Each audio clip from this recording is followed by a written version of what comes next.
சட்னியில ஏகப்பட்ட வெரைட்டி இருக்கு. ஆனா, டெய்லி இட்லி, தோசைக்கு என்ன சட்னி செய்யணுங்கிறதே பெரிய டாஸ்க்கா இருக்கும். அந்த மாரி டைம்ல மங்களூர் சட்னி மட்டும் ஒரே ஒரு டைம் செஞ்சு பாருங்களேன். ரொம்பவே யம்மியா இருக்கும். குயிக்காவும் முடிச்சிடலாம். இப்போ ஒரு பேன்ல கொஞ்சம் ஆயில் சேர்த்துருக்கேன், வெந்தயம் சேர்த்துக்கிறேன், 2 வெங்காயம் சேர்த்துருக்கேன்.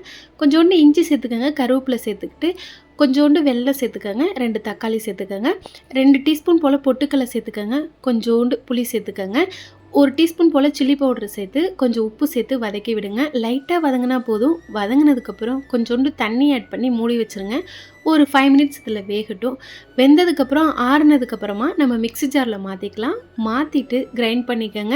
கொஞ்சம் தண்ணி ஊத்தி கிரைண்ட் பண்ணிக்கங்க. டேஸ்ட்டும் நல்லாயிருக்கும். இது இட்லி, தோசை, சப்பாத்தி கூட சாப்பிடலாம். அறுசுவையும் சூப்பரா இருக்கும். இதில கலந்திருக்கும்.